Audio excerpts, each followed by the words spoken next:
दिनांक 3, 4, 5 व 8, 9 आणि आजच्या सुनावणीस मूळ याचिकाकर्ते श्री सुहास दादा नाईक हे अगदी सिनियर कौन्सिल नियुक्त करण्यापासून तर त्यांना ब्रीफिंग करण्यापर्यंत जातीने उपस्थित राहून योग्य ती काळजी घेतली.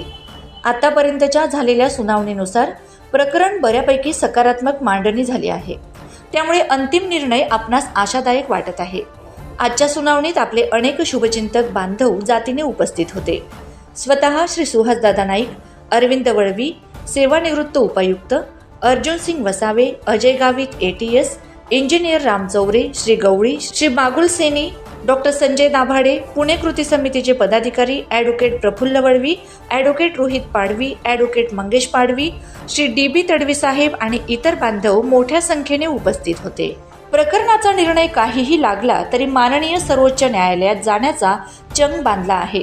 या प्रकरणात साम दाम मदत करणाऱ्या सर्व समाज बांधवांचेही आभार श्री सुहास दादा नाईक यांनी मानले आहेत. प्रश्नचिन्ह न्यूजसाठी कैलास सोनवणे, शहादा.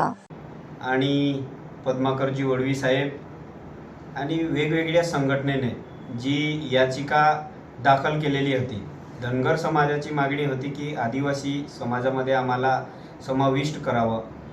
परंतु ते काही वर्ष कोर्टामध्ये केस चालली. त्यांचे आपले नेते आणि समाजाचे सर्वच नेते ज्यांनी प्रयत्न केले त्यांचं आम्ही एक समाजाचे कार्यकर्ते या वतीने मी सर्व याचिकाकर्त्यांचे आभार मानतो की खरं धनगर समाजाची जी केस कोर्टामध्ये चालू होती हायकोर्टमध्ये ती फेटाळली आणि आपल्या बाजूने निकाल लागला. याचिकाकर्ते सुहासदादा नाईक, पद्माकरजी वळवी साहेब आणि ती जी टीम होती त्यांच्यामधली, त्याच्यामध्ये लढणाऱ्या सिनियर कौन्सिलमधील ॲडव्होकेट अनिल अंतुरकर असतील, ॲडव्होकेट नितीन गंगाल सर असतील, ॲडव्होकेट रवींद्र असुड सर सुरे असतील, ॲडव्होकेट सिद्धेश्वर बिलदार असतील, साळुंके असतील, कायदेतज्ञांनी मनापासून त्यांचा आम्ही आभार मानतो.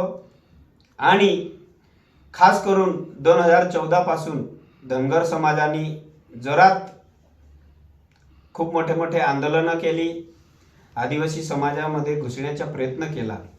परंतु आम्हीही ठामपणे विश्वासाने, न्यायालयावर विश्वास होता, याचिका समाजाने सर्वच आदिवासी संरक्षण हक्क समितीने जी याचिका दाखल केली होती ती याचिका आणि हायकोर्टाने खरंच आदिवासीला न्याय दिला असं आपण गृहीत धरूया.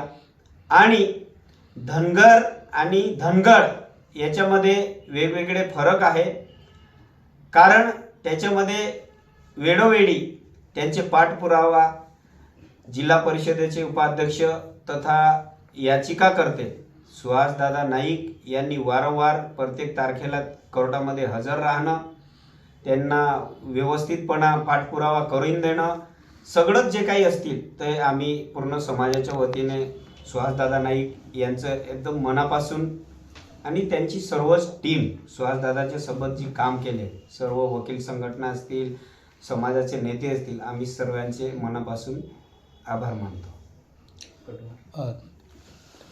जिल्ह्यात जे बोगस आदिवासी म्हणून जे शासकीय कार्यालयात कामकाजावर रुजू आहेत, नियुक्ती आहेत, त्यांच्यासाठी काय तुम्ही भविष्यात करणार आहेत का कारवाईच्या?